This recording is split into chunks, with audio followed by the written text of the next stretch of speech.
And we're live, man. I know you're playing with it. Yeah, sorry, I'm getting distracted over here. Like, this is pretty cool. I never took a look at it. I want to get they have much smoother ones with the fancier mics. You know, yeah, I'm like, okay, how much better do you need to get though? Well, as you'll notice, everybody's gonna be bored as hell with this. Yeah, but these things, yeah, exactly. Like these little knobs break, and there's just some chintzy things, which you don't know that until you get them. They crack because it's just a little thin plastic. Gotcha. Yeah. I'm sure I could mock that up. You know? Yeah. Yeah, exactly. Yeah. Dude, so man show, man. Yeah. Man show, man. This is going to be strange. Well, you know, it's one of those things that it keeps coming up again and again and again and again in every conversation. Yeah. And in the news, and, you know, it's over politicized, and gender bias and non-gender inequality and Nazi equality and equal pay and non-equal pay and who gets maternity leave and who doesn't. Yeah, so, on glass ceiling and everything. Right. So all this stuff is getting exploded. I'm like, you know what? Let's tackle it a little bit. You know, like, right? I'm just like, let's just see what. Yeah. Because it's in some regards a very base, massively oversimplified squeeze of it. Right? Is that men and women are different. We have different chromosomes. We're different genetically. We have different bone densities, different muscular structure, different hormones. Yeah. It's been shown by countless science of psychology and brain scans and all these things, the massive spectrum of differences between a man and a woman. Yeah. Right? But then we get into all the PC stuff and, well, gender is fluid, or gender, it's gray. It's not all this it could way. Be it's not changed or altered. And, you know, coming from my education, which you and a lot of people are aware of, I don't know generally. Everything we say is going to be generally speaking. Okay. Yeah. You can always throw one variable here and there. Yeah. But with, 7 to 8 billion people on the planet, if you come at me and say, well, but 6 people have, okay, hush. Yeah. That's just not even relevant. You're not being honest to the conversation. You know what I'm saying? Yeah. Because you're talking exceptions to the rule, and right. It goes on and on. There is an exception to just about every rule that's ever out there, right? Yeah. Generally speaking, I don't believe that anyone can be born with an partial XY chromosome. You see what I'm saying? Yes. So if that Y chromosome is a Y, there's never that X doesn't sort of bleed, or you know what I'm saying, that portion of the Y doesn't sort of bleed over and make a kind of X. Yeah. And then no matter how many hormones you take and how many operations you do, you're not changing that. Yeah, I mean, because that's genetics. That's just DNA. Right. So and that's as simple as it gets. You are a male or female, and that's just the base of it. So, putting that out there, and that's already going to increase the hate to me. Oh, yeah, good. Well, but I feel like, I don't give it. As disclaimer, if you are a man and want to be a woman, go at it, have fun. If that makes you happy, I support it 150 bazillion%. Yeah. If you're, whatever, vice versa, man wants to be a woman wants to be a man. If you want to switch week to week, great. If you want to be a man throughout the week and Saturday night you go cross-dress and you're a girl for the night, if that makes you happy and you're not harming anybody, do it. Yeah. Like, enjoy it and go and have fun and live your life. Cool. No, yeah, I agree with that. Right. For me, that's not my deal. I don't care. And if you're gay, great. If you're lesbian, great. If you're bisexual, I don't really care. No, and not caring that sums isn't it up. degradation. I'm just sort of like, and that's just my opinion. I don't, I'm just like, I don't care if you're being happy and you're honest with yourself and you're honest with the people that you're around. Yeah, and you're not hurting anybody. You're living your life the way you want to live it. Fine. Yes. No, I absolutely agree with that. Just yeah. don't do stupid shit. That's the only right. No, that's the big one. Is let's not fuck this all up. And so, but yeah. I mean, no, you're absolutely right. And the way I see it is you can go off and do whatever it is that you want to do. And I mean, if you truly feel, that way about yourself, fine. Yeah, that's on you. That doesn't affect me at all. Like, I don't have to say, oh, no, this isn't right. Or I don't have to, change my views or my perspective on life or how things work. We can just agree to disagree. Yes. And just or agree to live our lives separately amongst each other and be great with each other and be pals and all this other kind of stuff, and just you're doing what you're doing. I mean, it's not a... Strangely enough, I don't know how well that works anymore. I know, it's so fucking crazy. So I think it's safe to say this.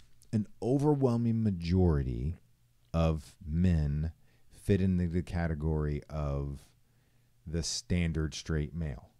Yeah, I would say Overwhelming so. majority, right? Which would be, well, I don't know, throw any kind of percentage on that, but in the same thing for women. Yeah. Okay. And we're just discussing men on this one mostly, but we'll obviously have to talk about women some, whatever. But so I think it's safe to say that overwhelming majority are the stereotypical straight men. Yeah. Maybe they've tried this, maybe they've tried that. Again, we're getting into fringe variables, but we're going to take the overwhelming majority. So this is something that I'm going to bring this up and get your opinion on this. So last night I had a conversation with this guy, and we're talking about this, a little bit of this in the school systems, in the public school systems here locally. Okay, yeah. Because he has a son and a daughter in public school, and kind of talking about that. And I'm sorry, war in public school. The son is now in a private school. Oh, okay. Private religious school. Yeah. So, and there's still a lot of those social construct stuff that crosses over. But we're talking about that, and I said this. I said, hey, in public engagements that I go to, speaking engagements, appearances, out in public, generally talking to people, something that I get, now I'm an older guy, right? Mm-hmm. Not old, but older, is this. People love, admire, and respect how I enter a room, how I address people, how I talk to people, how I command a presence, how I lead, how I teach, how I do all these things. Yeah. Because it's very masculine, but with sympathy and compassion. Yeah. Right? They're like, you got it. And so my question to him, I said, stating this, and my question to them, I'm sorry, I said him, to them, these people that say this to me, is that if that is what you admire and respect and would like for your son to grow up to be, why are we not supporting the building of that in our society? You see what I'm saying? Yeah. So you following me? Yes. And that's where it kind of flips into your age bracket now, is because you just, obviously you still have more growing to do, but you just went through that. And now you're a little on the back end, so you don't have to deal so much with all the cisgender stuff. Things are kind of setting in now. Right, but you're a lot more in tune with that and closer than I am. But that's basically as if this is what you admire and you want, then why are you building this? Yeah. Does that make sense? Am I saying that right? Yeah. And how do you say? So I guess my answer to that would be, like, it becomes what we used to do, what your generation used to do, when it came to raising kids or when it came to, the security of kids and things like that, significantly different than nowadays. Yes. Coddling kids, participation awards, whatever the case is. And it's not conducive to create a competitive person. Right. And so, and part of that competitive personality is being able to stand up in a room and say, I command the attention of the room. Right. Or just being able to say, this is my opinion and this is what I stand by, having conviction to certain things.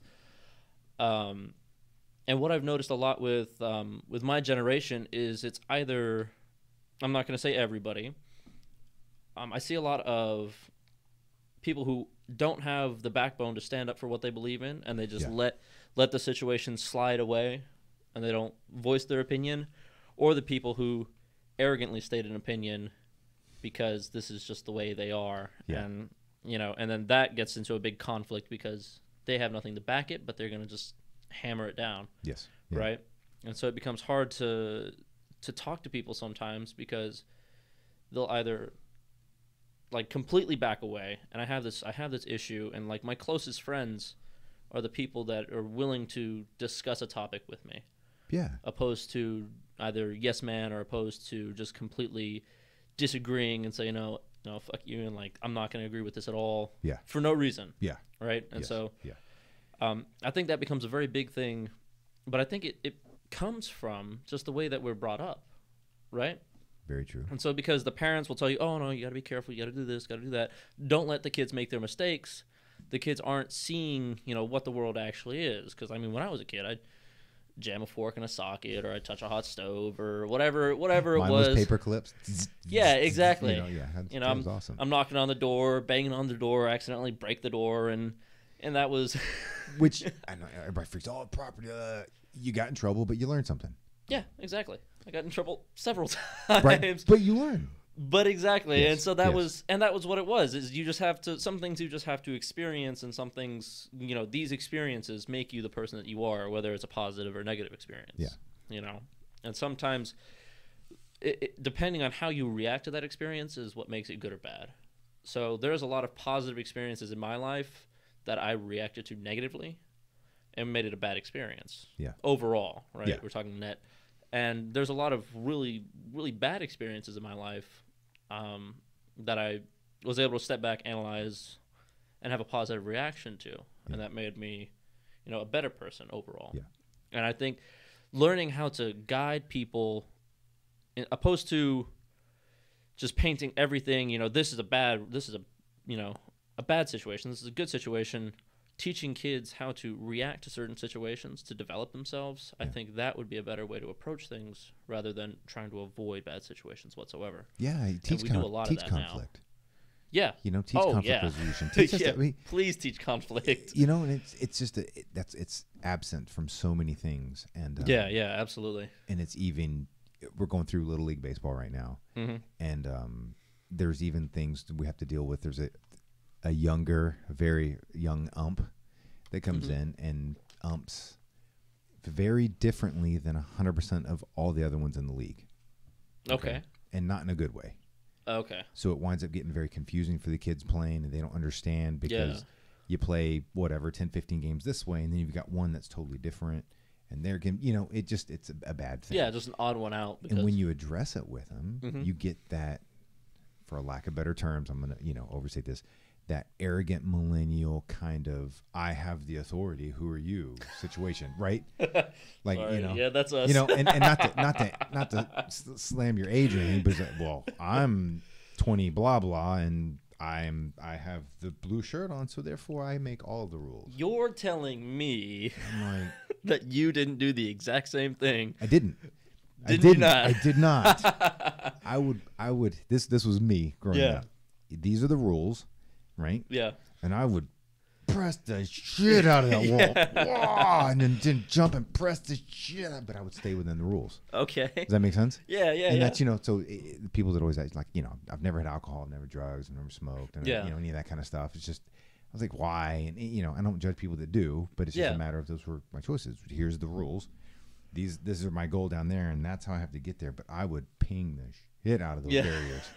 And if it bumped, if that barrier bumped a little bit, I have a little more range for my rules. Yeah. So I play within the rules. Yeah. Very much within the rules, but I will test the shit out of them. Okay. Yeah. Okay. That was me. Okay. Well, actually, you said that just then, and that reminded me of a conversation. I was in the car with a friend of mine, and this person said something really strange to me, talking about she was at conflict with her parents. Yeah. And I was talking, well, I mean, they usually know best, right? And I was like, no, they're old. I'm 20 now, and I know everything I need to know. This is awesome. And I was like, wait a second. Yeah. I'm 22, and like, you're wrong. Yeah. Painfully wrong. Yeah, and so I mean, I heard that, and I thought, no, she has to be joking. No. That's why I prodded at it a little bit, just to kind of not joking whatsoever. No. I was like, oh, okay. Seriously, life is going to be interesting for you. And I'm like, and people don't want to. We've discussed this before. Scientifically, with boatloads of testing, the human brain doesn't fully develop until about 26. Yeah. The frontal lobe. Yeah, exactly. So which is all your, basically your decision making and things of that nature, because you don't have scope. Yeah. You haven't had enough experience. It's not fully developed. Your range of what you're pulling from to make decisions is like this. Very minimal. Compared to somebody who's older who has a range of this. I'm just making variables here. Yeah. But yeah, they believe that, man. And this is when I posted this on Facebook as a response earlier to maybe yesterday. I don't remember, the last couple of days. It was something along those lines. Mm-hmm. What's wrong with the kids and what's wrong with all the blah, blah, blah, blah. I summed it up and suffocated it down to the lie of you can be anything you want to be. And don't let anybody get in your way.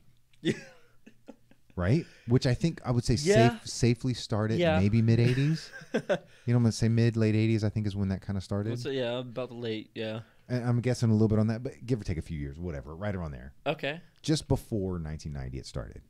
right? Yeah. Does that make sense? That's kind of when some participation medals had started and things of that nature. And so that's kind of the era of that. And then if you step on that, right? So if you're you and you said, oh, you know what? I really want to be a 6'6" middle linebacker for the Seattle Seahawks. Yeah. And be the best Hall of Fame middle linebacker ever. Standing at 400 pounds. Right. Yeah, okay. Sorry, dog. It's not going to happen. Yeah. You know? So now, in today's society, that makes me the enemy. I'm oppressing you. Yeah, but why would you talk me down? I'm so That's what I'm joking, saying, but you know? why would you? But that's what it turns into. Yeah. Why you want to crush my dreams? No, dream something realistic. Yeah. No, I agree. And so me growing up, my mother from the Middle East always wanted me to be a doctor. Always, Yeah, of course. brain surgeon. I was like, no, I can't do that. Right. Steady hands. I don't have steady hands anymore. Yeah. But it was one of those things that I was trying to be realistic with myself. I was like, all right, well, what would I enjoy? And that's where it got to, and that's how I finally came to that conclusion of gym owner, right? Because I've gone through all the things I saw, oh, this is the highs of life and this is the lows of life. And I was like, okay, well, let me find something right in between. But I think my parents never said, shoot for the absolute most amazing job out there. Yeah. They had expectations for me. They had standards for me to reach. Yeah. And I met them, right? But I think they said, be realistic. And my father very specifically told me, don't have to worry about making a whole lot of money. Just do something that you truly enjoy doing, right? That's and key. when I was oh God, that would have been junior year in high school. This would have made me 16 or so, 17, 16. I found rock climbing, right? And I got into climbing, and I've been climbing now for something like, I guess it's almost 8 years, and 7 years. And it was one of those things that, this was what I truly loved doing. And I could spend every day at the gym training if I wanted to, but I had to take rest days because my body would, obviously. Learned all that the hard way. More now than before, but whatever. Yeah, exactly. And so at the time, even when I was in high school, I had decided I just want to open up a climbing gym. Yeah. And be happy training all day long, and then go out and climb outdoors and, just live my life, That's in the realm of reality. Yeah. And right. I think that was the difference, because I see a lot of guys. I had friends in high school that want to be philosophy majors. They set that bar, and I loved it when they shot high. Yeah. I loved it because, it showed you them, right? One of my very closest friends, I've known him for forever now, wanted to be a philosophy major. And, I rooted him on the whole time. He gets into college, and then all of a sudden, business major. I was like, oh, cool, I'll take it. No worries with it. Yeah. Philosophy is a very hard subject, yes, and it's very. But I saw that change, and that just when reality just comes and slams you in the face, you realize, oh wait, let me reevaluate these things, and it goes on. And so now I have a guy that I used to work with. Now he's off in college now studying philosophy. Yeah. And oh man, I am so excited for him, but I'm pushing him every single chance I get. I'm pushing him to just keep going and keep going and keep going. It's tough, man. Yeah, it is, but that's the thing. And I think a lot of people, and especially at these younger ages, don't know what they want to do because they haven't been exposed to a whole lot. We have very cookie cutter standard things that we do nowadays, right? So it isn't. It's because it's go to elementary and then middle school, then high school, and then jump straight into college. Exactly. And you have to have your career plan, sophomore year in high school? I'm guessing a little bit because I wasn't. Yeah, somewhere in there. But you have to announce your major. I'm like, oh. What 16-year-old knows what the hell they want to do? And why would we ever put that expectation on a 16-year-old? Exactly. And I much know, less younger. I know people that when I went to school, people that were seniors in high school that said, oh, I want to do this when I get into college. I'm majoring in this, that, and minoring and whatever. I said, that seems a little strange. You've never ever showed an interest in that before. Why? It's a whim. It makes a lot of money. I'm like, oh. Watch this. soda 2 selling years later, drugs. guess No. who changes their major? Yeah. But I mean, it's one of those things, without the exposure to just what your interests are, without being, because when I was in school, we all had the exact same things that we were studying, right? You never veered off to go study something. There's limited electives in high school, right? Yeah. Yeah. Yeah, There's some, exactly. but I mean, it's pretty limited. But that was exactly it, and they started pulling away like certain languages and things like that. When I was getting in, they pulled away the car class where you're learning how to drive, driver's ed, and so on and so forth. And I sat there and was like, okay, we're just narrowing it down to just funnel kids through this thing. Yeah. And I mean, it makes for not a very diverse population of people. No, it doesn't. And this is one of the things I don't get is going into college. Yeah. Forget the money and all. That's a whole nother debate. Yeah. But when you go into college, there's so many general education requirements that basically are going to take 2 years. Yes. So why not declare a major after you've been in college for a couple of years? Yeah. Well, I would say that's the smarter way to go, because I know there are sophomores that have started working on their majoring classes, realize they hate it. Yeah. Right? But they still have no life experience because they devote all their time to studying these core classes that they had to study in high school. And this is the other one. It's like you're 18 to 20 years old, maybe 21 years old, right? You've got so much of your life ahead of you. Oh, my God. Yeah. Go do these general education classes. If you think you want to do these 3 careers, I don't care what they are, go volunteer. Yeah. Go give some free time, 10, 15 hours a week. Yeah. And see if it's anybody worth it to will let you do that. Will let you shadow. I'll say anybody. Almost any company that's worth a crap. Yeah. Small, medium, large. It doesn't matter. We'll let you come in for free, as long as you don't have like a criminal history. Yeah. All that Exactly. Kind of stuff. We'll let you come in and you're donating your time. Some are going to wind up paying you. Yeah. But just go 10, 15 hours a week, nothing crazy, and get your feet wet and see if you like it. Yeah. You're 20 years old. Like, go play. But that was exactly it. Like, first semester, I took off just to figure things out. Yeah. Just because, my dad said, well, I mean, school's not going anywhere. Right? It's like, all right. And what's a few months? What is a few months? Like, really, in the grand scheme of things? But that's exactly right. And so I think... Oh, well, what if you die when you're 23? Well, then why the fuck am I wasting school? That's right. You know, like, it's like, there's always that counter argument to it. But, yeah. But, so I think nowadays it's people want to just rush into whatever it is that they're doing. I watch friends all the time jump into these weird majors, and now my friends are graduating college and they're jumping into these jobs or these internships or whatever it is, and it's not what they expected, it's not what they wanted. Yeah. Right? And so now they have to sit there and step back and reevaluate and go through that crisis of like, did I just waste X amount of time on this? Because I've known people who drop out of college, go to trade school, and love their jobs, whatever it is. And so I guess seeing that put things in perspective. But I would say the younger generation doesn't have.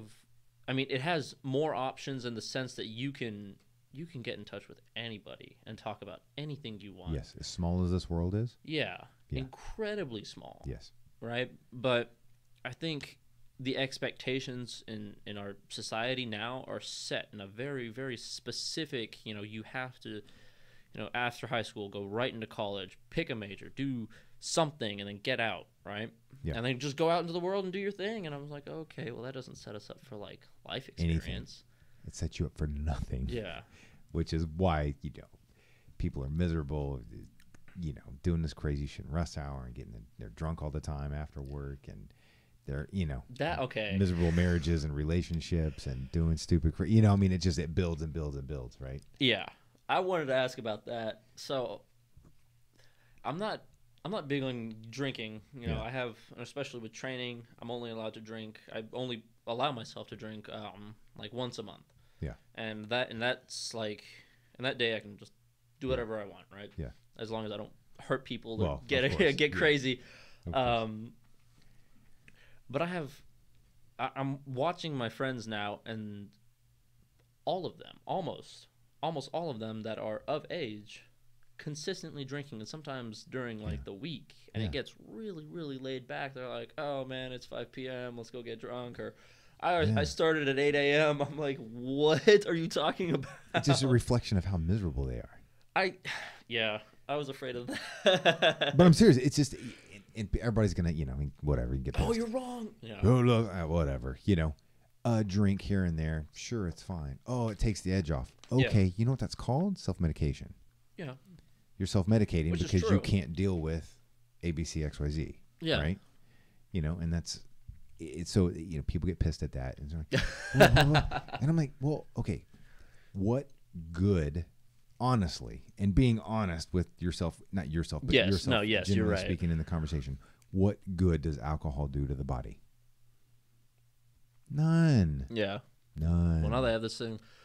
What is it? A glass of wine a day will But they kind of decrease your obscure heart shit. disease like, or whatever. it helps you with heart disease. It helps you avoid heart disease. Yeah.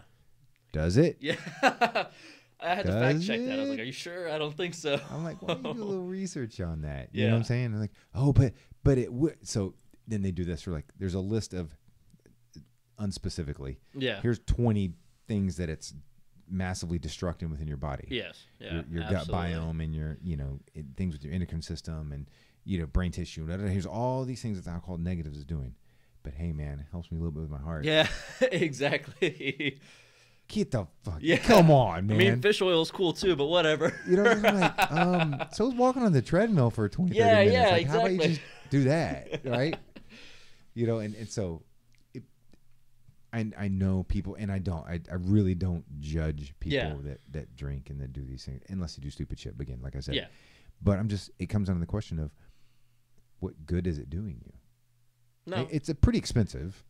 I mean, it's not free. And if you're out drinking, it's very expensive. Yeah. Right. Holy So cow. you're dumping money out, Yeah. which is silly. And typically you make bad food choices when you're doing that. And typically you're less active. And then typically you're doing all these bad things with not criminal things. Yeah. Bad things for your health. Yeah. When you're doing something, it's like, why? Oh, but what if and now there are people I know. They're like, hey, I really like to pair when I have this steak or this deal Yeah. with a glass of wine, and this specifically, this glass or this wine with this and this Yeah, one with yeah, that yeah. one. And they're very particular with it, and they'll great. A glass of wine once or twice a week isn't ultimately going to cause you a shitload of harm. Yeah. And if it's something that they really enjoy, great, do it. I mean, it's No, the harm yeah. is the harm to the body. Is 2 glasses of wine a week more harmful to the body than me overtraining for years and years and years? I have a hard time arguing that one. That's a good I'm point. like, well, Yeah. I actually have to you know what I'm saying? throw in another rest day nowadays. Yeah, so I'm just kind of like that. But no, you're Yeah. right. And so it's silly stuff like that.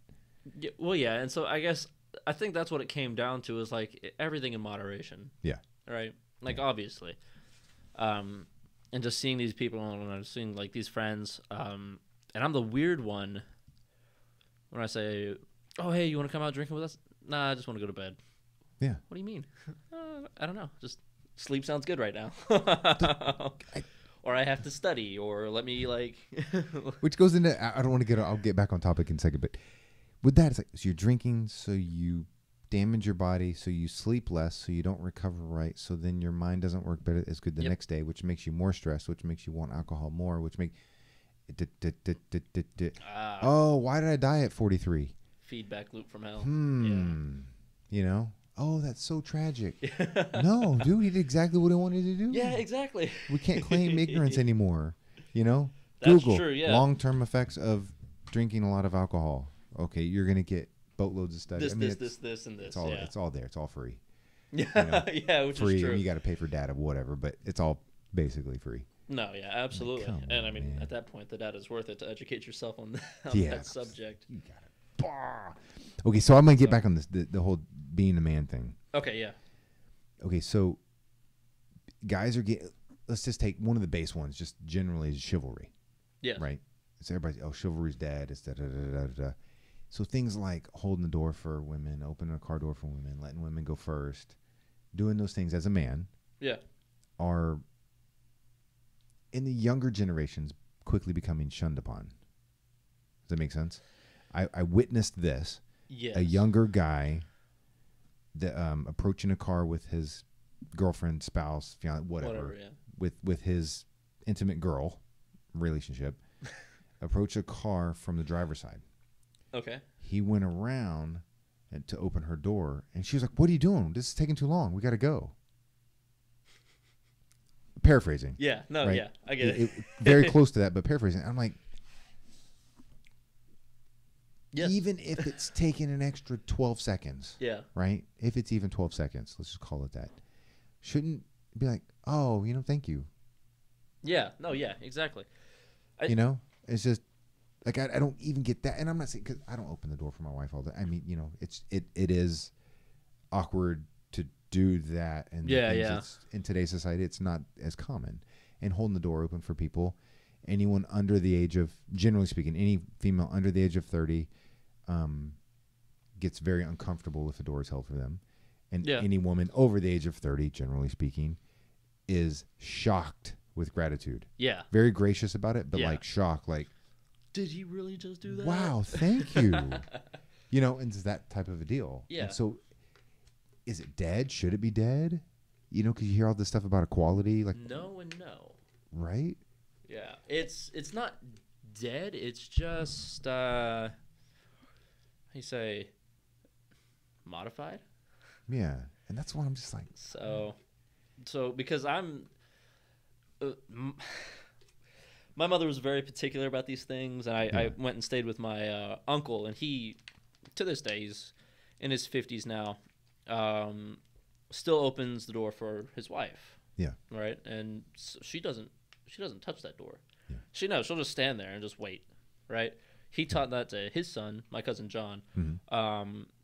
And it was the same thing in my family. When my mother... like even now, so even today, me and my mother might go somewhere in different cars. Yeah. But she might get there early, walk in. But if I have that opportunity, like when we're leaving, I'll open the door for her. Absolutely. Yeah. And one of the things I remember as a little kid going down the street, and my mother used to take me and put me on the side closer to the street. Standing on the outside of the sidewalk. Yeah. Right, just because it was something so particular, and I was like, why do we do this? And she was like, it's the gentlemanly thing to do. Yeah. And so to this day, if I'm walking with a woman, whatever it is, a friend, I don't care who it is, you put them on the appropriate side. I will actually move them, or I will move myself around them, just to put me on that side. Yeah. And I don't know what the situation is. I don't know where the history comes from, but that was just one of those things that was ingrained into my brain. Right? Yeah. It started, generally speaking, again, all these general, because there's always variables. Yeah. Most of the time, pedestrians only walked on one side of the street. Yeah. So you would always keep the female on this particular side. Yeah. Does that make sense? Yeah, on the inside. Yeah. Then as cities grew and expanded, it went to two sides. So then that's when you want to keep them away from being splashed by the carriages and the horses and all the dirt and things of that nature. And then then the cars, and then, Okay. we just evolved. Yeah, because I just thought, in the situation where a car like hops up on the sidewalk, like what's his name? I just push her out of the way, and do a backflip over the car. Yeah, hey, right. if the backflip works. Yeah, exactly. Hopefully. I have no vertical, so. If the car's going fast enough, it'll help you spin. That's right. Yeah. Oh, the airflow pushing me over. Yeah. Nice. It'll help a little bit there. But that stuff, so I always wonder about that, and then you tying that into. I'm gonna expand it because obviously we'll go everywhere, so it's hard to stay super isolated on some of these topics. But it's things like dating and who pays and athletics and equality, like all of these things that we're having to discuss. Mm-hmm. So it's like equality. Hearing men and women should be treated equally. On paper, that sounds wonderful. Yeah. In application, they're not the same. So how can you treat two things that are different the same? No, and so from. Oh, this is gonna be weird. Oh, you're gonna get some hate and you're gonna get some love for this. So don't worry. I mean, sweet. Let's go. Remember, it all comes to me. So okay, it's fabulous. Fair. Yeah, you're just gonna filter it for me. From I guess from a work standpoint, from a general standpoint, let's just say there should be an equal amount of respect for a man as there is a woman. And equal respect, yes. Traditionally, I think that is the case, right? Yeah. But the way that the mannerisms, the interactions, were very different. You know, man to man, man to woman, woman to man, woman to woman, right? Than it is now. It's very, very lenient now. You know, you just talk about whatever you want in front of whoever you want, right? Or you can't talk about anything at all in front of certain people. And so it's very strange, silly, but I think for the most part, it's that the etiquette has diffused a lot. Yeah. But then from like a professional standpoint, I think it's all based on capability, right? Yeah. So when you come in, just do that one. You come into a professional environment, right? I don't care, accounting or legal or whatever. You apply for the job. You're going through a series of interviews. Yeah. You're going to negotiate your salary. Yes. Okay, so the one that comes in and displays is able to present the highest level of ability to do that job, right? And is the better negotiator is going to get the higher position and the higher salary. That could be a man, that could be a woman, that could be anything. Yeah, I agree. And you hear the argument of, well, if it's a bunch of old men up top that are running it, they're going to be biased toward the male. Which is true. Very possible. It's very possible. Yeah. But if it's an older woman up top, she's going to be biased towards the woman. And there's more and more women working their way up to those positions. So to me, this is my own thought on it, is that effectively leave it alone because it's going to balance out. Women have only been in the strong workforce for a small period of time as compared to men leading things. Right? Yeah. Yeah. A fraction, a super small fraction of the time in the corporate world. Yeah. We'll just say the corporate world. Right. So as they're there longer, they're going to progress to higher positions, and then those things are going to balance out. I always feel like if you force compliance on something that is eventually working out, if you will get resistance. You get resistance. Yeah. And then you're going to get, well, I'm not hiring any women. Yeah, yeah. And it's my legal right not to. You know, right? You know what I'm saying? Or I'm not hiring any men because some dude did me wrong years ago. You start to get in situations like that, which I think is silly. But then it's like, I hear equality. I'm like, okay, you're at an office. You want equality. You want equal pay. You want all of these things to happen. Great. If a man has to wear a suit, you have to wear a suit. Not a skirt. Not a business skirt suit. Yeah. Get a suit. Get a suit. Maybe you can, if you want equality, if a suit and tie is standard, go get a suit and tie. Well, but you want equality or not? Right? Yeah, Does that make sense? So, and to that point, there's a lot of people who are extreme on the subject. Yeah. And like a lot of people, we are absolutely equal, and I'm okay. I will respect you equally. Yeah. But if you want to be absolutely equal, then let's all dress the same. Right. I'm cool with. I have a kilt, so I'm cool with wearing a skirt. Right. You know what I'm saying? Right? Like, then let's standardize stuff. Yeah. Right? Yeah. Exactly. If you want equality, okay. Hey, there's no WNBA anymore. There's just basketball. Oh, that would be cool. There's no. You get a lot of scary people on that on that team. And guess what? Boys can play softball now too, and girls, you're welcome to play baseball. Yeah. And there's no women's 4x4 relay. It's just relay. Yeah. There's no women's pole vault. There's just pole vault. Right? Yeah. And I think and look at what would happen in those situations. Then you're going to get a scream, there's no opportunity for women.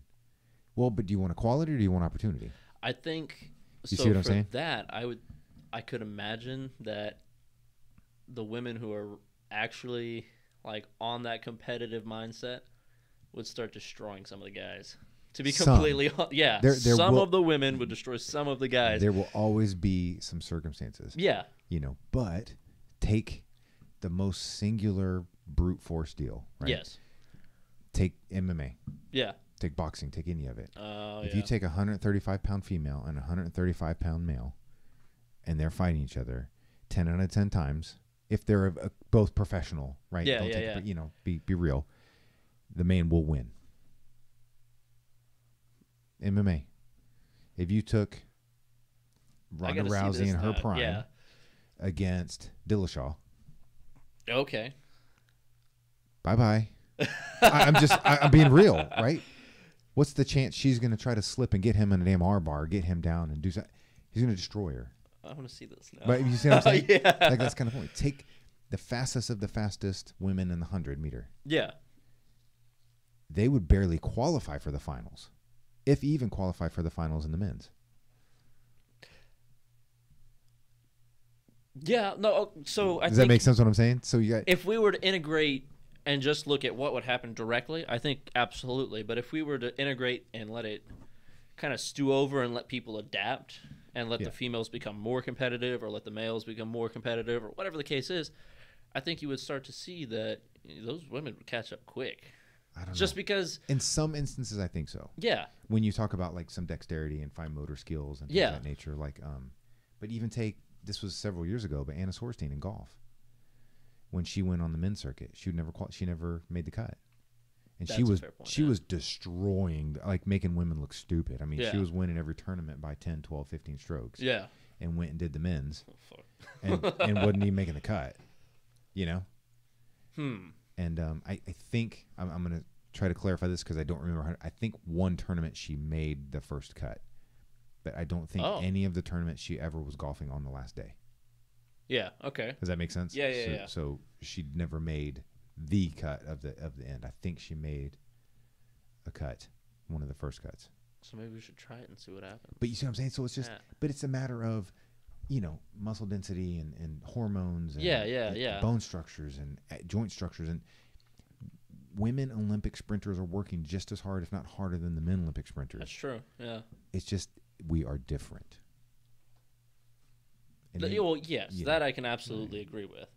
And even when you get now, and so take the athletic side out of it. Mhm. So I think there's no way you can merge the two. Yeah.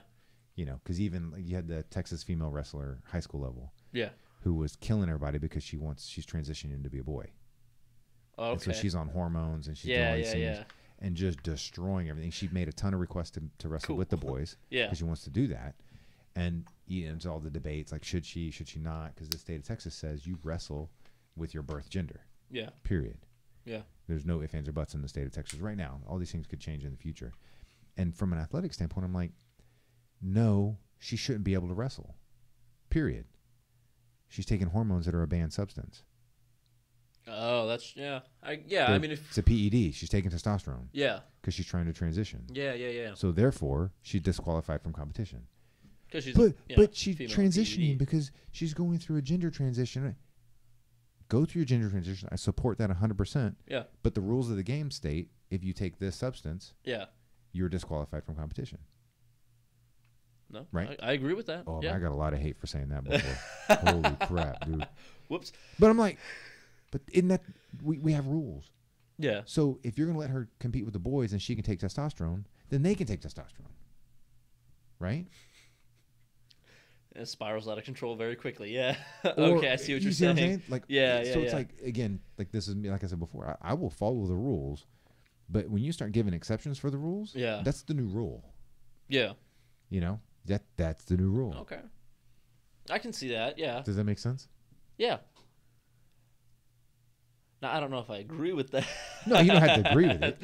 But I'm just like, if you're going to allow someone to compete in my class, that's taking a banned substance, and you know they're taking the banned substance, and you know what, when, where, and how they're taking that banned substance, and you still allow them to compete, then it's no longer a banned substance. Yeah. All right. You got me on that one. Does that make sense? Yeah, absolutely. Like that part. Now, if she wants to go and wrestle with the boys, she can go wrestle with the boys, but she can't be on testosterone. Yeah. And there's other hormones too. Yeah. So it's one of those things. Like, you can't. And you definitely can't compete with the women because you're taking testosterone. That's a banned substance. And the excuse of for medical reasons, I understand. I know a lot of guys that would love to take some testosterone that have low testosterone that would probably make kick-ass athletes. Yeah. But guess what? They can't do it because it's against the rules. Well, yeah. You see what I'm saying? Yeah. So it's okay, that's fair. And I think there would have to be some moderation to it, because if she's just doping up on tests and has like way more than like your average male, that would be like a red flag in my book. Yeah. All well, right? but then are we going to say what you take is irrelevant? It's all about what your test says. Your lab test. Yeah. Does that make sense? Yeah, so are I we see what saying your you're saying. testosterone just simply has to be in a range? But then, yeah, because then you get like the weird natural spikes and things like that. Yeah. Okay. So if like whatever the high end of testosterone is 1100, just to give it, Yeah, right? yeah, Your yeah. free testosterone Whatever it is. 1100. Well, if you come in and you're consistently 800, great. You're going to start taking testosterone to bump that Yeah. 1100. And if Yeah, you come in yeah. at 1112, you're going to be like, no, it's a range deal. So then they're going to, you know what I'm saying? That's just Yeah, gonna and then keep it bumping slowly and inches bumping up and bumping inches bumping. up, Yeah. and somebody. Oh, but I medically need it because, you know, there's a doctor that will support that somewhat, Absolutely you know? prescribe that, yeah. You see what I'm saying? So it gets, in the world of athletics, Yeah, when yeah. you start mixing gender in this and allowing banned substances to be taken here to go there, and they're like, well, but I heard this one a bunch in that argument. But she's a girl, and so she's trying to compete with the boys, and so she has to take something. Yeah, Then she's not a boy, because you just said she. that's true. So then, which is it? Oh, okay. Like I you see get what in there you're and you're like, saying. which Yeah. part of the argument do you want to go? You can't just keep arguing just to get your way, and negate all these other points and fragments and things. Yeah, so yeah. and I'm like, oh mother.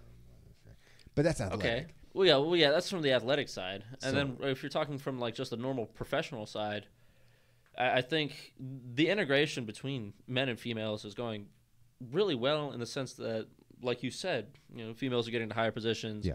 And they're able to do more now. And I agree with the fact that you should just let capitalism take its course, and whoever is, the winner stands on top. There should always be rules and laws in place. The equal opportunity laws and things like that. I think those are there because if you get a case where you clearly have something like that, where somebody based on their gender or race or religion or whatever it is, and they're being shunned and mistreated, yes, the laws need to be there. Yeah. They're there. They stay. I'm not saying take those away. Yeah. But I'm just saying it's evolving pretty rapidly on its own. I don't know that we need to force it. And I don't think so, because you'll see that it doesn't matter who you are, what color you are, what gender you are. If you perform at that level that you need to perform at, you're going to get, whatever position that it is. Yeah. And so like if I was, let's say, I'm an employer, right? Mm-hmm. And there's a man and a woman in front of me. If the woman outperforms the man, I know who I'm hiring. Yeah. Just as plain and simple as it is. If the man outperforms the woman, I know who I'm hiring. Yeah, And it's absolutely. not gonna, I shouldn't have to worry about, or I shouldn't see, or they shouldn't have to worry about, oh, well, I'm a woman, so I'm not gonna get the job. If you're performing at the level that, I've required from you, You win. that's all. Yeah, that's it. And I think this. Most corporations and most businesses wanted to do one thing, and that's succeed. Yeah, naturally. Make the shareholders happy, make the bottom line a little better, and do all these kinds of things better and better and better, right? So to me, whoever comes to that corporation or business or small, whatever it is, Mm-hmm. and has the best package to offer the greatest opportunity for success, Yeah. that's who's getting hired. Yes, absolutely. Absolutely going to get hired. And there's things. Yes, there's always going to be some level of discrimination. If I have a man and a woman in front of me, and they're absolutely equal, they're both of them are going to increase my business 20%. They're going to take me from a 4.2 to a 4.5 star rating. Yeah. All the exactly equal each. But she's a single mom with 3 kids. I'm going to hire the guy. Yeah. And people are like, oh, that's so wrong. It's so this. I'm sorry. She's going to be out missing work. Kids are going to get sick. These are going to do this. And I've got a business to run. Yeah. And it's the exact same thing. So if he was a single dad with 3 kids, Exact same thing. I'm going to hire the woman. Take the woman. Yeah. Like that. But so that I absolutely agree with. And it's not just, performance ratings, it's everything. Especially when you have to hire on somebody, and if you're starting like a small business, you have to make sure that you know this person in and out, and you know what to expect from them, right? Because if hey, I'm going to be 30 minutes late again. Come on, man. Yeah. Like, I got you for a reason, you Yeah. know? Because I'll even go as far as to say commute time would affect me. Yeah. If everything is exactly equal, but this person A is commuting 15 miles further Exactly. than person B, gender's irrelevant, dude. Yeah. I'm like, It's But that's where it becomes just Yeah. as efficient as possible, Yeah. rather than having these like odd biases and Yeah. whatnot, right? And there's always assholes. There's always people that are gonna. Yes, and that was the disclaimer I was Yeah. going to say is you will always find that employer who's just kind of just a dick. I Yeah, mean, yeah. as much as I he's You just an get ass, and so turds you and got to get- you got to sit there and be like, okay, like you're telling me you're not hiring me because I have long hair or tattoos or whatever it is. Yeah. Cool. That's Whatever, I don't silly. care. I'm like, get out, whatever. Yeah, and so, yeah. but I mean, it's one of those things. People, especially in professional life, I watch it all the time now, and especially with my generation, I have to work with my age group, right?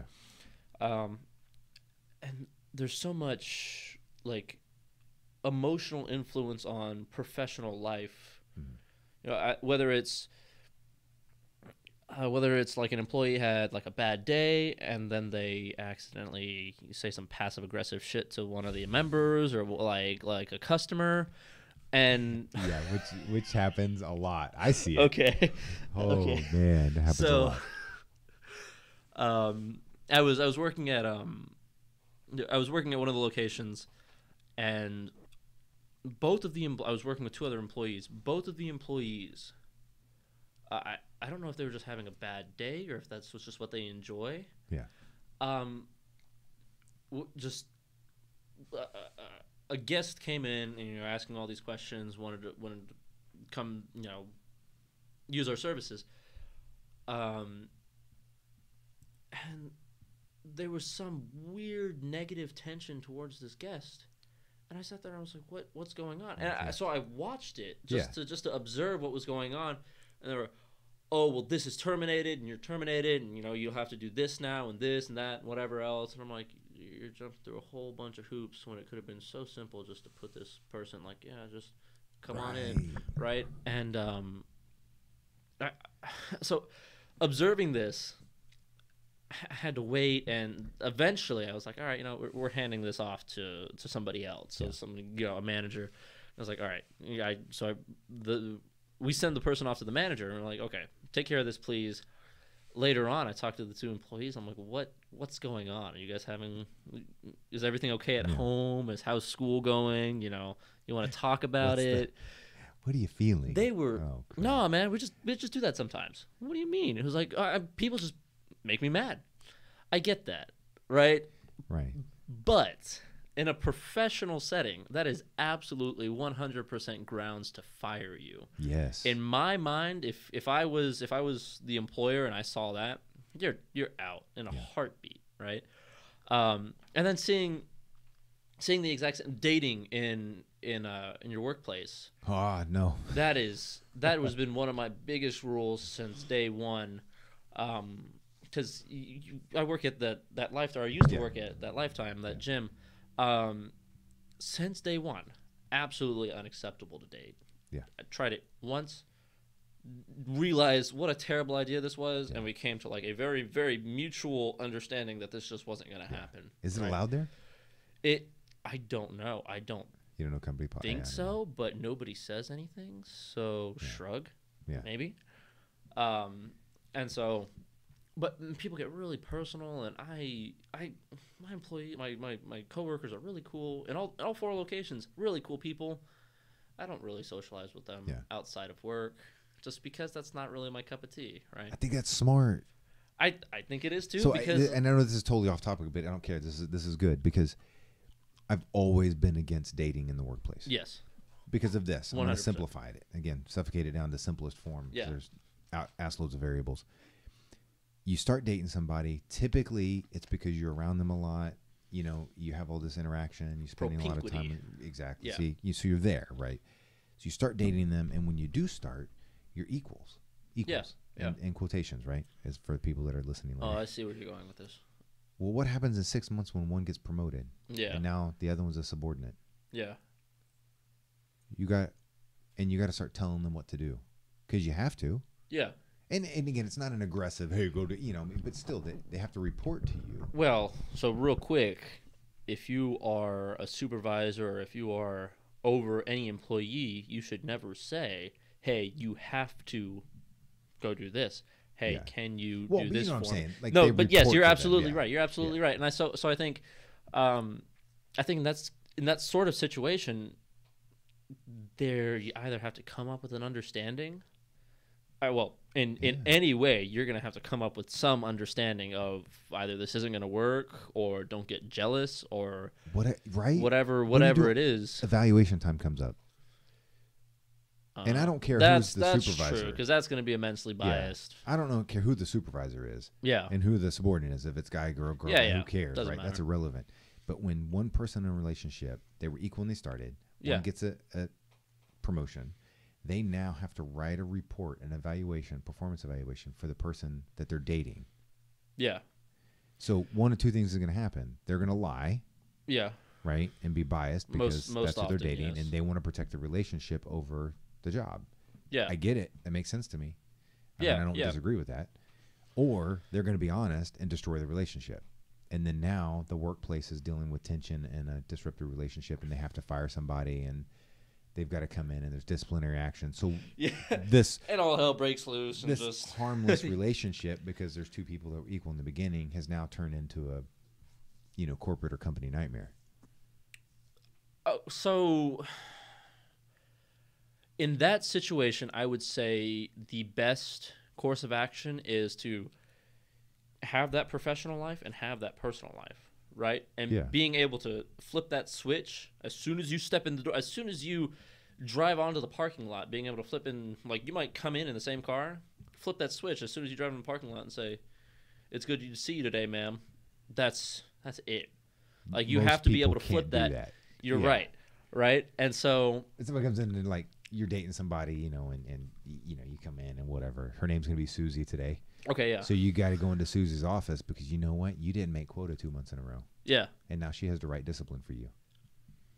So if and it's she 9 was, o'clock in the morning and y'all just got to work. If she was my manager and she had to write discipline for me because I wasn't performing the way I was supposed to, I would absolutely 100% support that. Yeah. Because I believe in that very, very, very thick barrier between professional life and personal life.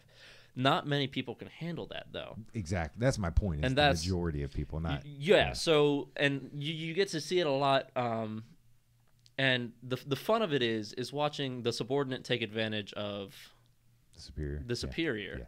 And it's so fun to watch because you get to sit there and say, this person gets away with everything now. Just because the superior is like, well, I don't want to ruin the relationship. Right. No. Which becomes a poison in the company. Exactly. That's why I was like, for me, I generally blanket statement that no one should date or be married anything in the workplace. No way. I agree. So if you work for the same company, different divisions, yeah, whatever. If you're not seeing each other on a routine basis, that's different. Cool. Because even though you have the same company name on your check, exactly, you're in different buildings, different chains of command, different. But now if those wind up getting merged, you got then you have some figuring out to do, right? But if you can naturally, so to round it off, no, unless you can flip that switch, right? Unless you can keep that professional life and keep that personal life, and that is an extremely hard thing to do. It's hard for the couple, and it's hard for everyone else in their work circle. But I've talked to people who can date in a work environment, and nobody knows about it because they keep it as professional as possible, and that I respect and that I agree with. I've witnessed that work a few times. Yeah, it's just definitely not the norm. Yeah, no, absolutely not the norm. Definitely not the norm. The norm is like they're awkwardly like sitting like way too close to each other, or they're like shoot eyes like way too often, and you're like, okay, this is weird now. You're making me extremely uncomfortable. Yeah. So here's dating, right? Dating. Okay, good. Yeah. Who pays? First date. Who pays? First date, I pay. Just because that's just the way I am. I don't care what the situation is. I don't care what the bill comes out to be. If I ask to go on this date, and if I want to go on this date, I'm gonna pay. I don't care. Right. So should it generally be whoever asks pays? Or do you wind up splitting the bill down the road, or never? I never split the bill, but so like in long-term relationships, I have alternated who pays. Yeah, right. So I'll pay, a couple of times. She'll pay a couple of times, so on and so forth. Right, and call me cheap or whatever. I don't particularly care. But sometimes you're sitting there and, you know, oh, I really want to go to this place. Let's go out. Let's do this, that, whatever. Yeah. She's like, oh, yeah, I don't have the money for it. Well, that's why I asked, that's right? proper communication before you go, and exactly, therefore it yeah. works out in the end. And it's the exact flip, right? Where I was going, but you just got there quicker, but yeah. Yeah, it's the exact flip, right? And so, oh, hey, I want to go do this, that, and the other. You know, she'll say that. Yeah. Oh, I don't have the money for it. I'll be completely honest. You know, oh, okay, no, I got you. Like this is just how relationships work. It's all about compromise and all about moderation. So I think, like on the first date, especially, well, okay, just because of the way I was raised, on the first date, I'm paying. Yeah. That's just the way it is. I've seen dates where he pays for what he had and then she pays for what she had, or I've seen dates where she pays for it. I don't know. I don't care. Whatever you do it's an awkward thing because I'm with you, right? Yeah. I get older. But now, taking this into a younger perspective, and I know you're on the fringes, right? Yeah. You were raised more in line with how my generation was than how millennials are. Spent a lot of time with grandparents. It was great. That's what, which is awesome. Yeah. You know, but again, not the norm is that it sets an awkward precedence. It's first date. Yeah. The guy's paying for everything. Yeah. Well, then is there expectation of something afterwards? No. You know what I'm saying? No, but I mean, you see what I'm saying? Yeah, like, I see what you're saying. It gets into a weird thing. Kind of like what we went over on our last podcast with, where's the line? Yes. Right? Yeah. No expectation must be set. And absolutely. I agree with that. But yeah. If you pay, you're paying because you want to pay. Yeah. But if you have two young people, most likely first dates are not professional yet. No, yeah. They have jobs naturally. and they're employed, but they're not professionals, right? So money's important. Yeah. So then are you setting the wrong precedents as a man if you pay 100% for any date? No. First date, second date, third date. No, absolutely not. So then the reason when it gets into it, let's say you date 2 years. Yeah. And you go out twice a week. And the guy has now paid for dinner twice a week for 2 years and drives all the time as well. Yeah. He's in a much worse situation financially than she is because of that deal. Now, and again, we're taking out some of the chivalry sides of him. Just looking at which is true. If we're talking from an efficiency standpoint, that's not very efficient for him. Yeah, and so then she's like, oh, well, you know what? It's just not working out. And he's like, fuck. I just put all this time in. I spent all this money. I don't see why it's going wrong. I don't get, right? Does that make sense? Yeah. And so it's almost, this is, and now I'm taking away the how we were raised aspect of it, right? When I do this. And I'm like, I just think it should be one of two things. Okay. Three things. One of three things. As you discussed earlier, just talked about in the beginning. Yeah. Hey, are we good with this? The expectation is 50-50. Yeah. But if one party says, no, I don't have enough, great, and the other person wants to pick it up, yeah, it's a wash. Hands wash, great. You love it. Yeah. Okay, so that's one of them. The other one is just taking it. It is 50-50. As you sit down, hey, can we have two separate bills, please? Instantly from the beginning. And no qualms about it. Hey, you're taking yours. I'm going to get mine. You're going to get yours. It's great. Does that make sense? Yeah. Okay. You following me? Yeah. No, I see. So or I think it should be generally in quotations 50-50. Like, hey, I got today.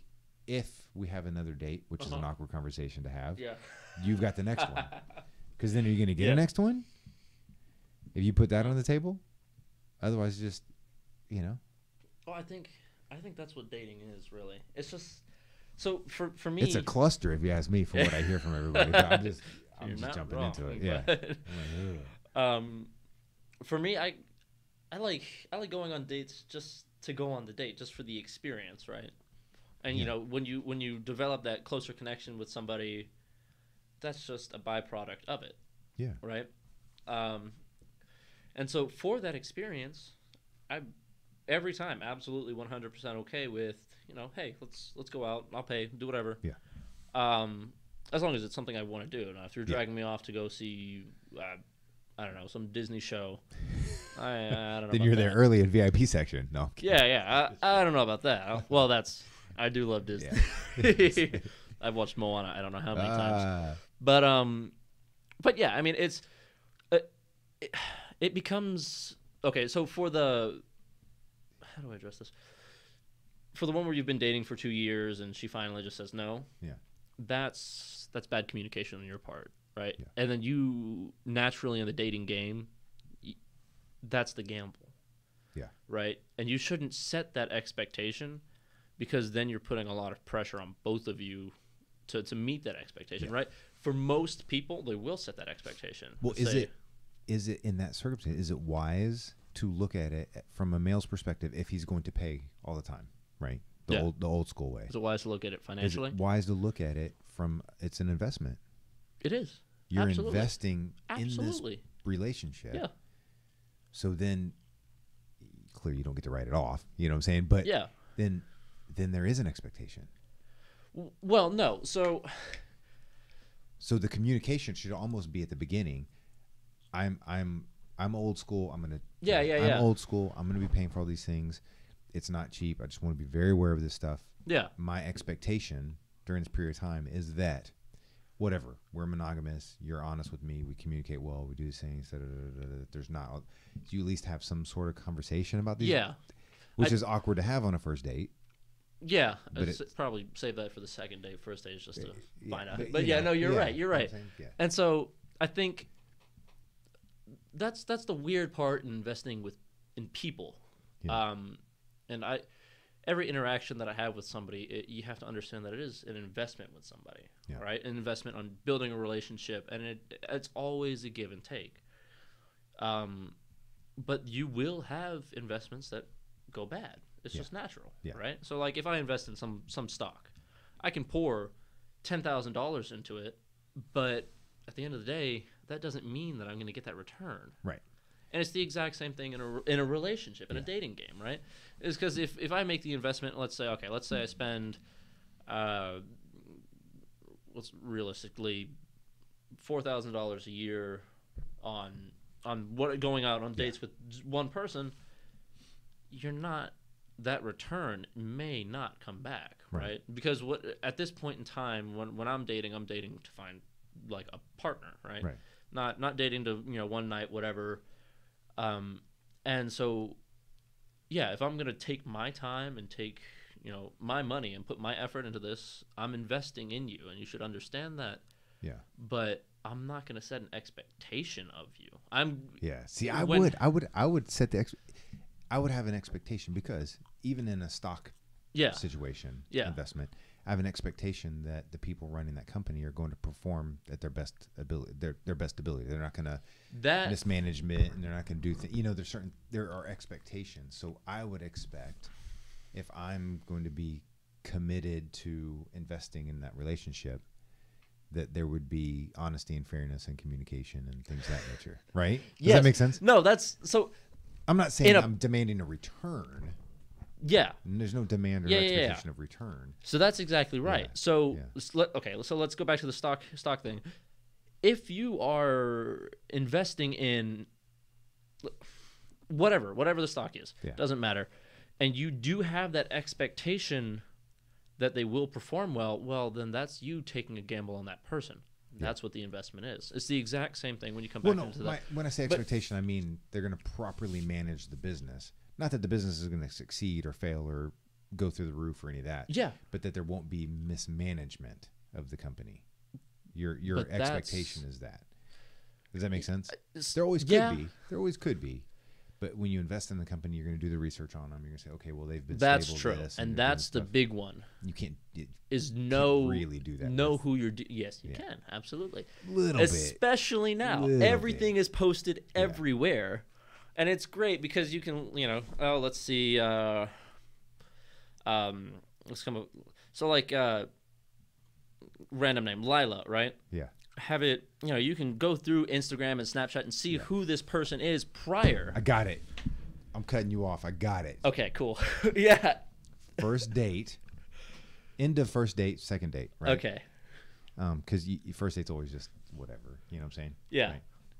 So take that out. 1 hour phone exchange. 1 hour phone exchange. Yep. Handing your phone to the other person and letting them just look through all of your information? Back and forth. You get theirs, they get yours. 1 hour. I will take that gamble. I'm just saying, right? I like that. Yeah. Hey, unrestricted. Now you, just complete the, personal access. The restriction would be you can't post or you can only look. Yeah, naturally. Okay, can't, so don't give you my phone. You're all posting stupid That shit takes all an over the place. extreme.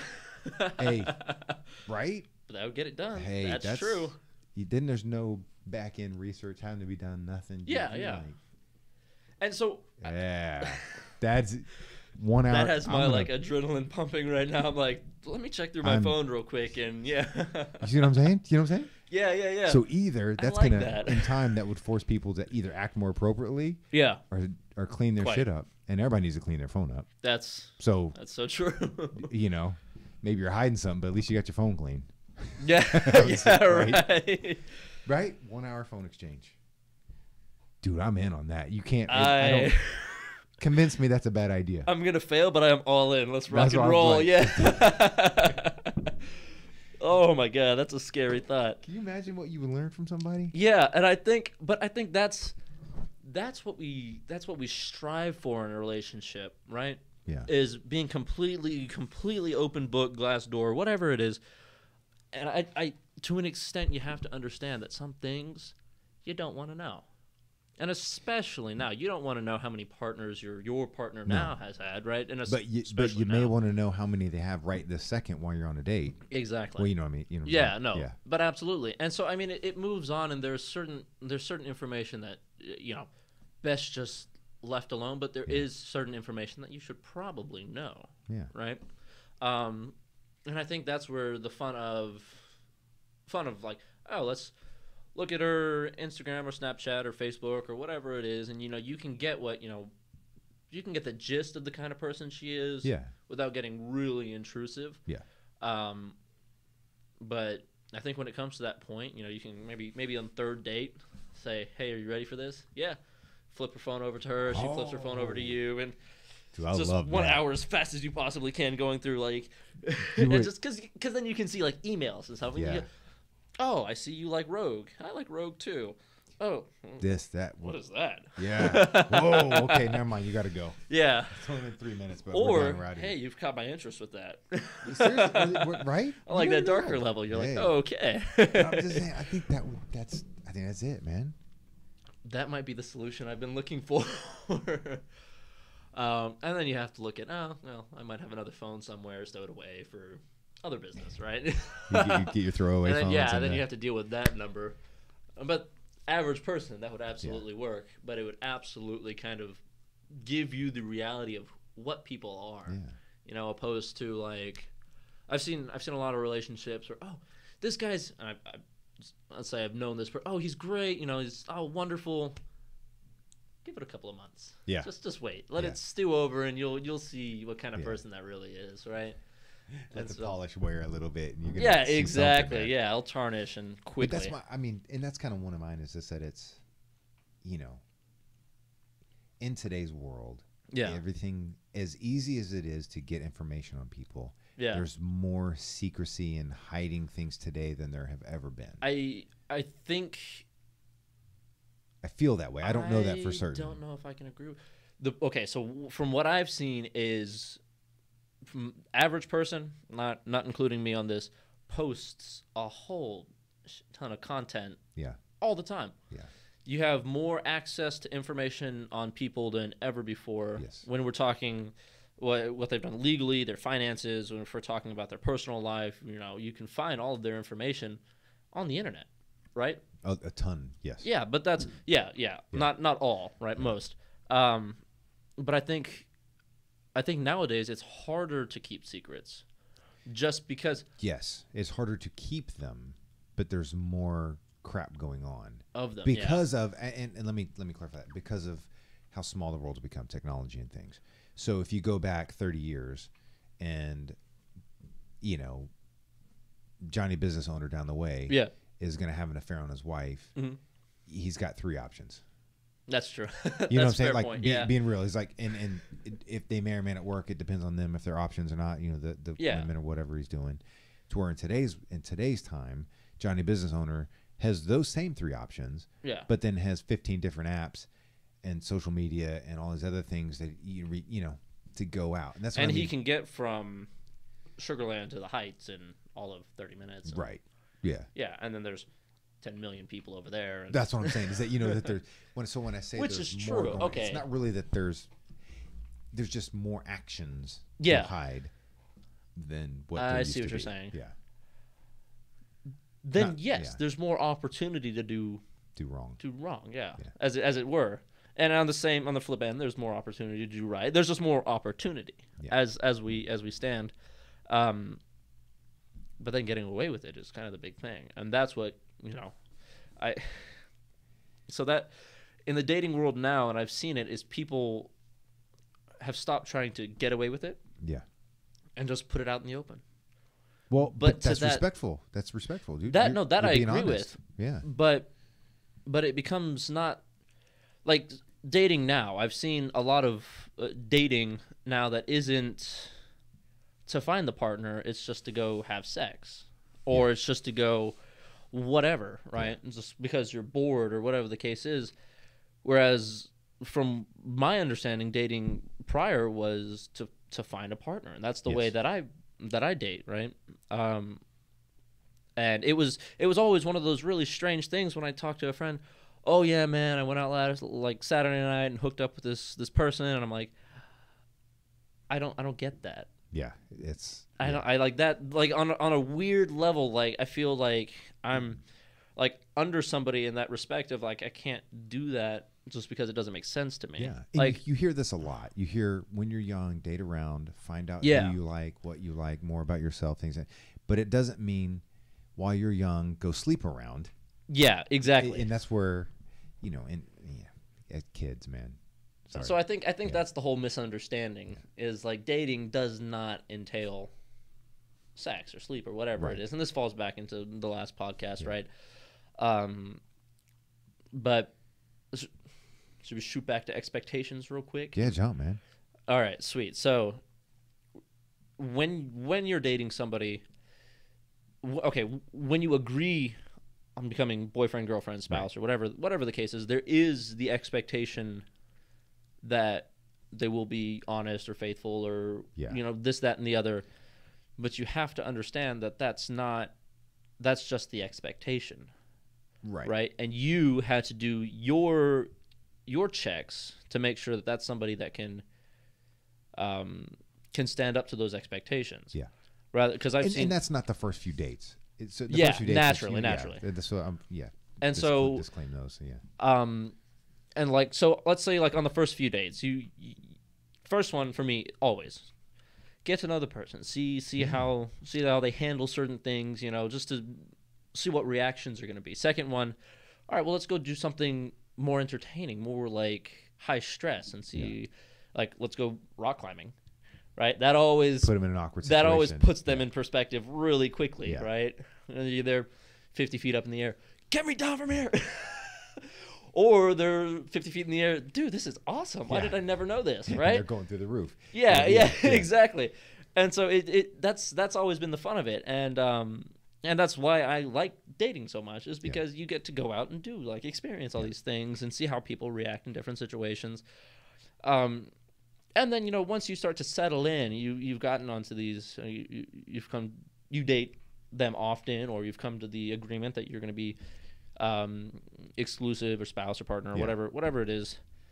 Then you can't just expect it of them. You have to communicate. Well, yes, you have to communicate it, and you have to communicate your expectations. Yeah. You can't have blind expectations of somebody. Yeah.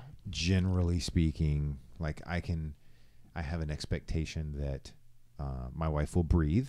Yeah, that would be until nice. she stops breathing, and then there's a different situation we'll be dealing with. Yeah, I mean, there's fair. right, so there's some expectations, but yeah, as far as like what monogamy is or what the relationship is, what is the definition of exclusive, which to me is silly to have, but have the conversation. Yeah, no, absolutely, and that's it's. And so a lot of people nowadays they don't communicate that, right, and that's where things get weird and things get strange, is because somebody has this, I want to date you, this is my expectation of you, but they never verbalize it, while the other person is sitting there simply saying, well, I'm just here for the fun of it, and then when I'm bored, I'm going to 86 you and walk away. And it takes a lot of I'm going to say bravery. That's the wrong word to say. If It takes some stones person to stand up A to somebody and say, is coming this is through and what I say, want. yeah, I want to be exclusive with you and I'm monogamous and I really want to explore a long-term relationship and all that stuff. And if person B isn't there, Yeah, they got to speak up, man. And it takes a lot Absolutely. of bravery to speak up. absolutely. But don't string people along, man, because it's just going to make them resentment and screw their future relationships up and potentially yours, and you don't know what's going to turn into. And I've witnessed it in my life. Yeah. A lot of marriages spawn from things like that because somebody's too afraid to speak up.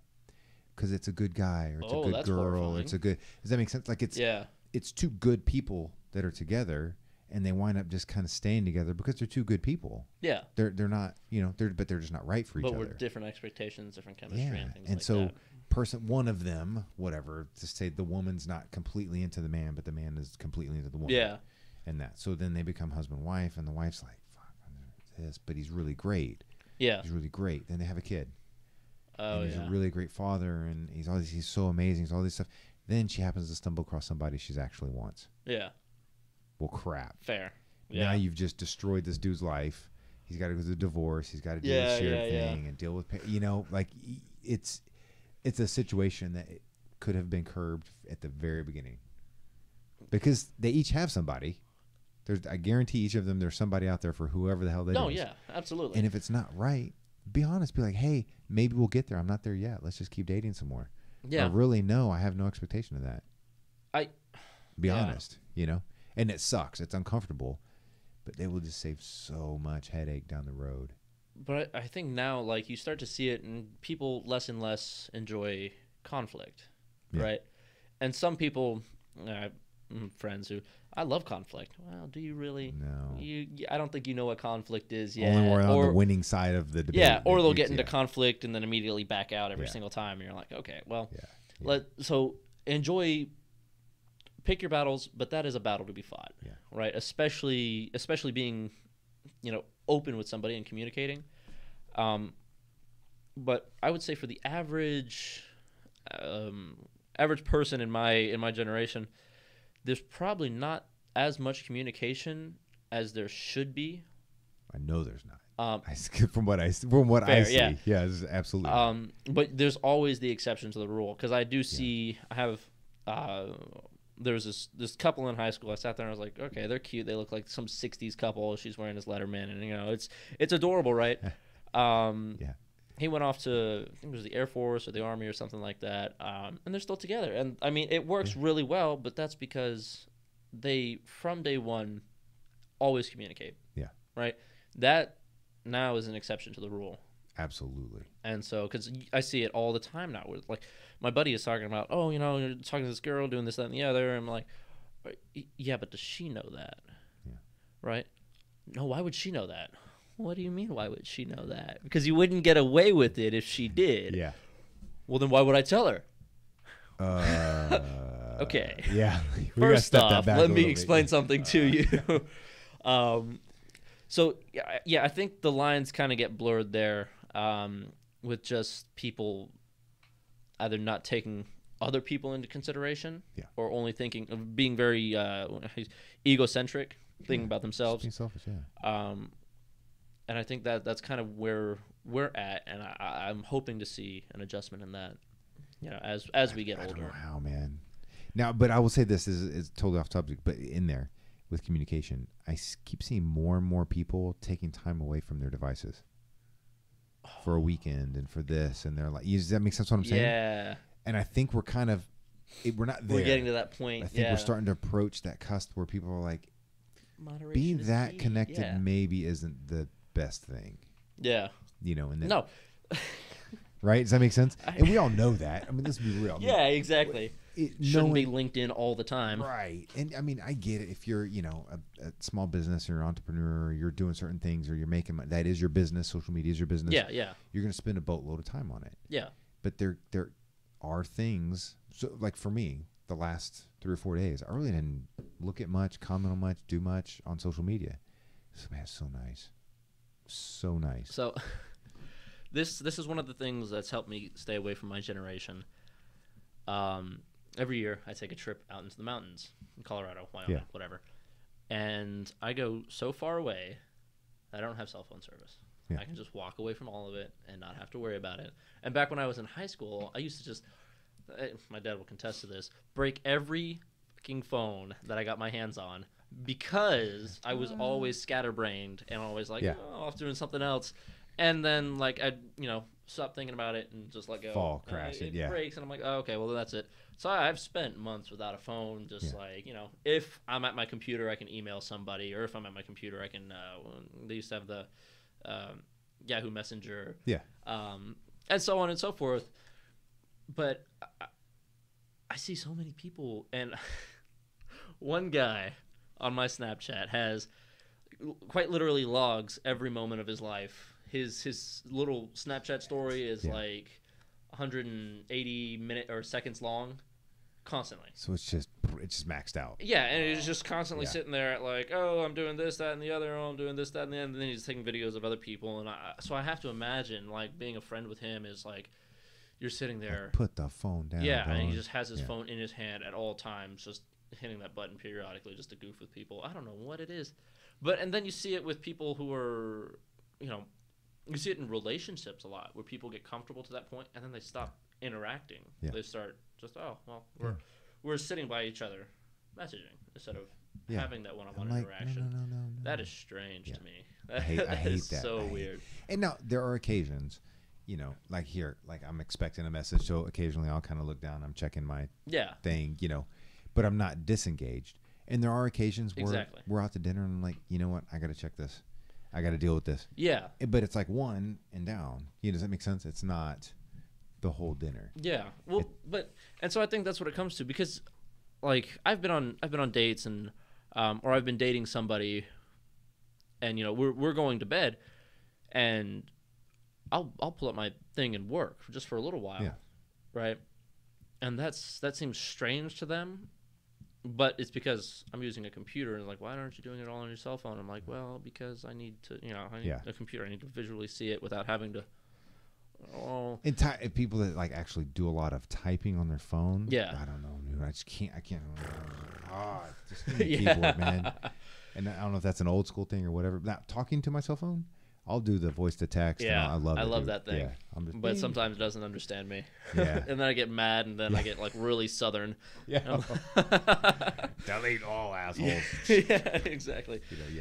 No, but I think that kind of stands on. So with talking about that situation with the computer, things have changed and expectations are changing, right?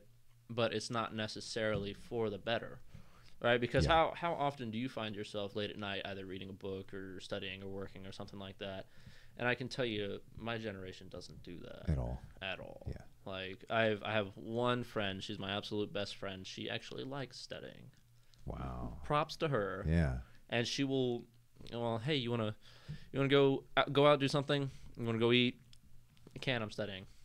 I'm like, I'm not going to argue with that. I love that, man. Yeah. That's right. Yeah. And so, but that's one of the reasons, she's focused. That's one of the reasons she's still my friend.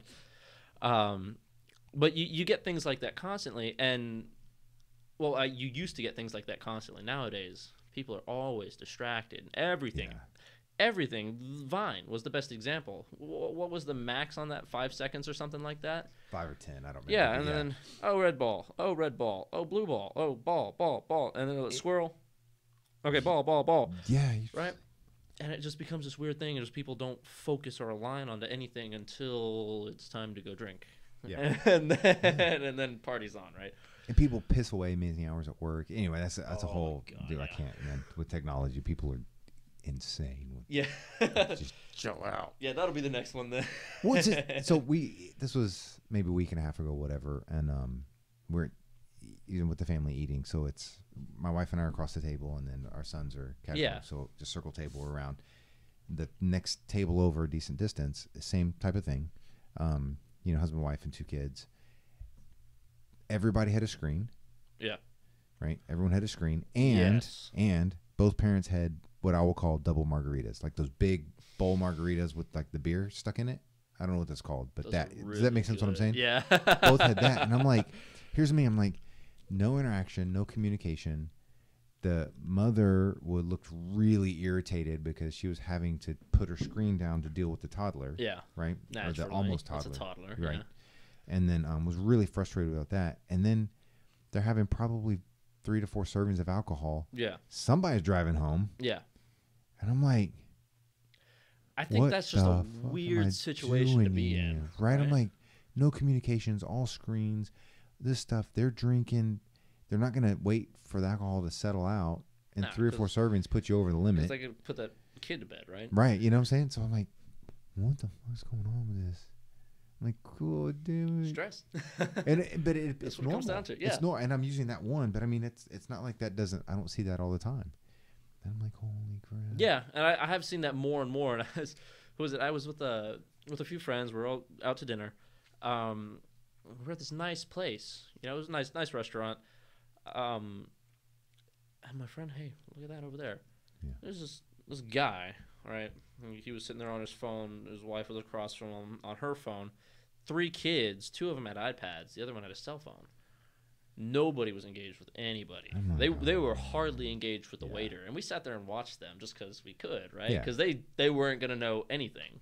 So we sat there and we watched. She was like, so what do you think about him? Oh, dude, he's miserable. Yeah. You're making up their life story. Yeah. Oh, I love doing that. Yeah. Wonder what he does. Oh, he's a corporate man. He works for telecommunications. His name's David. Yeah. Dynamic people watching. That's what I call it. Yeah, exactly. Yeah. But I mean, it gets to that point, and you see it a lot, and it's kind of strange. But I think for bystanders, you can make fun. Yeah. Well, you can. And now, and I'm going to put a disclaimer: is that with our 2-year-old, I will bring his prop up deal and have movies downloaded and shows downloaded. Yeah. So that at the table he can be distracted, so my wife and I can have a conversation. Yeah. And sometimes people, I've gotten judgment on Misinterpret it. Yeah. And I'm like, no. We spend a boatload of time with these 2 dudes. Yeah. With direct, interaction and sports and teaching and playing, and I mean, far more than 100% of the families that in America. Period. Oh, yeah. And people are like, oh, you can't. No, I'm saying that. I'm serious. Yeah. So if for 30, 45 minutes we want to have a conversation at dinner, and we're not doing it to getting a sitter, because it stresses me out. Sitters stress me out. I can imagine so. But trust some rando with your kid. Right, But so it's like, okay, so, little man gets a tablet for a little bit. Nice. Cool, dude. I support that 100%. I'll take that, yeah. But that when a family of 4 and you've got 4 devices and everybody's like this. Yeah. Oh, thanks for the food. To the waiter or waitress, and that's the only communication the whole time. I'm like, guy, you gotta stop that, man. Yeah. Well, so I have some of my friends. They have kids, and one of them in particular is always plugged in, and you can see kind of the difference between the ones that are plugged in and the ones that aren't. Yeah. Like the oldest son isn't as plugged, or used to not be as plugged in. The younger son, constantly for everything: Minecraft, YouTube, games, whatever. Yeah. Right, and so you got to see how the interactions change the person, right? Because he's not socializing and going all out and about with everybody, and he's constantly on that thing, and to the point that he becomes dependent on it, and that's what scares me the absolute most. Is that dependency that you get for these electronics, for the glowing screen with the colors on it and all of that. And I think now more and more is like we get locked into that. And we like with my 6-year-old. He gets, if everything is done. Right, all his homework and blah blah blah. He really doesn't have too many chores. Let's be real. He's 6, but whatever. Fair. If he's done with all his homework and his studies and all that stuff's done, he gets an hour. Yeah. You get an hour of screen time. Yeah, and that's what it used to be. He can play a game. He can watch YouTube. He can do whatever he wants. And obviously some parameters are set, so he can't go watch. Yeah, exactly. Crazy shit. But it's the hour, and there's a lot of nights he doesn't get any screen time because get him from school, get home, do a little homework, change up. We got baseball. You get back, dinner, bathe, go to bed. Done. Yeah. So there's a lot of days there's no screen time, and but that, to me, balance.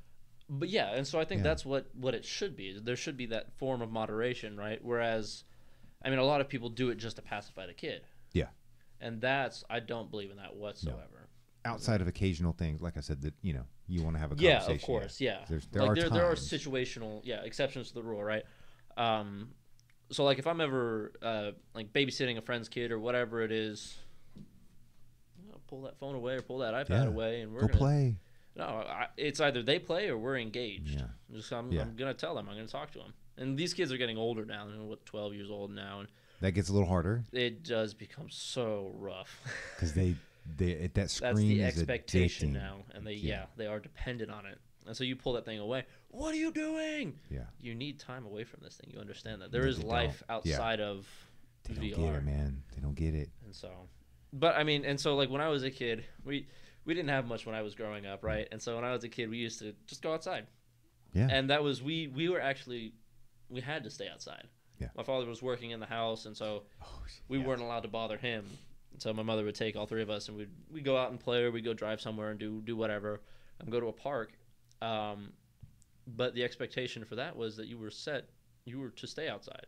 Yeah. Right? You were to play around, do whatever it is. Don't care what the temperature is. It's going to make you stronger eventually somehow. Yeah. You'll adapt. You're fine. Thanks, guys.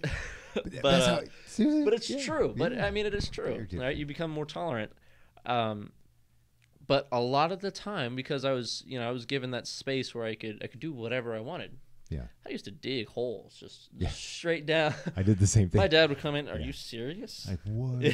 Yeah. You leave me out here a day and I have access to the garage? Yeah, I'm so serious. It's over. Yeah, right. But I mean, it was also little things. You used to just sit down. Man. There were times back when I was in high school. I remember sitting down, like, in the front yard. Brought 2 chairs out into the front yard and just sat there and just chatted away. Yeah. Because that was normal for me. Right. But if I told somebody that in my generation now, They're like, you what? that's so weird, man. Why would you do that? Why'd you sit outside for? Yeah, what's the outside? Yeah, what is that? I don't even know what this freaking outside. But there's always exceptions to that, and I like to associate with people who do have that balance between electronics and between social media and between nature, being a normal one-on-one socialized person, right? And I think getting put. So I was put into the situation, or I was put into the position, kind of early on when I guess I was a senior in high school or whatever it was, where I got to teach kids. Oh, and nice. so I was a coach for rock climbing at a couple of competitive students. But it was fun because you could see, between like my generation, between how I was raised and between the way they were raised, things were very different. And I made one of my closest friends one day, out of essentially chivalry. Yeah. He walks in and there's, people around, parents and kids and mothers and whatnot. He walks in, dude, this shit is so cool. What the? And he's talking to his brother. Like, and I'm sitting there working with a kid, and I stop and I look up and excuse me? Yo. And I call this kid over to me. The kid's, I don't know, 14 at the time. Don't ever, ever, ever speak like that in front of a woman or in front of a child. Yeah. Why not? I was like, that is absolutely unacceptable behavior. And, dude, if you want to do that, you go somewhere else. From that moment on, I have never been able to get rid of that kid. He is such just a wonderful person and like a hard worker, but he has that respect now, for you don't say certain things. Yeah. Well, right? it probably, I'm going to project onto it, probably because you corrected him. Yeah. Reprimanded him, but you taught him. And Does that make sense? Or there was no real it was like basically like, no, stop it. Here's why. This is how you do it. Cool. Got it. Done. And then from that moment on, because I like to think because we were able to sit there and have that conversation about it, that was why he came back, and that's why we became so close. Yeah, right. Absolutely. Because he used to come every single day, and I, it got to the point where I was training him. Oh, we were going climbing and all this, that, and the other, and now he's like this hotshot little climber, and oh man, I can totally do that. I'm like, yeah, okay. It just remember, that's all I'm saying. Because that was one of the fun things, was having respect for not only your elders but your mentors. Yeah. Is something that I don't see anymore. It's less and less.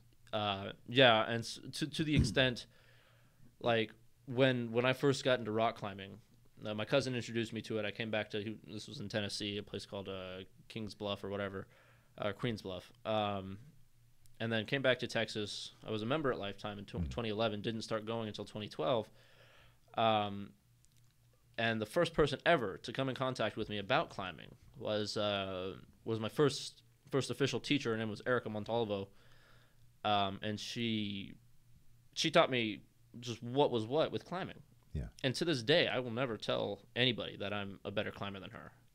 I've exceeded her in performance, but when it comes to it, I learned from her. She was what made me, the person that I am. And then I had other teachers and other mentors, and they were able to push me farther, right? And like at no point in time will I ever say, "Nah, I'm better." She was the foundation. Exactly. Right. And you can't, and it's a weird thing, and you see it a lot, is you can't compare yourself to your teacher, because either your teacher had to learn it, or your teacher's put in more time, or your teacher. Well, it's that parallels for people. I think this will help them, is trying to compare athletes from different eras. Yeah, exactly. And I don't want to get into that date, but you Jordan to LeBron and things, you hear that all the time. Yeah. So your teacher to you, it's different, because they've taken potentially generations of knowledge, compressed it down and condensed it, and given it to you in a matter of 6 months. Exactly. I'm just picking times. But no, you're right. Multiple years condensed down to months. Now those months you have that information, and then you got it probably at a younger age than them. Yeah. And with today's science and technology and training methods and all this other kind of stuff, you can make it more efficient. You're going to progress faster beyond that. So they're incomparable. Yeah, but that's exactly right. And so, and I have this. Oh my god! All right, so I've trained a lot of guys. A lot of them are off in college now. Yeah. One of the most notable ones were these two kids that came in, Alex and Will. They came and they said, "Hey, we want to go to Yosemite. We want you to train us to be able to climb El Cap. El Cap is a 3,000 foot, just sheer cliff. Yeah. Beautiful, absolutely gorgeous." I said, "Okay, every day when you come in, you're going to be training the days we're open.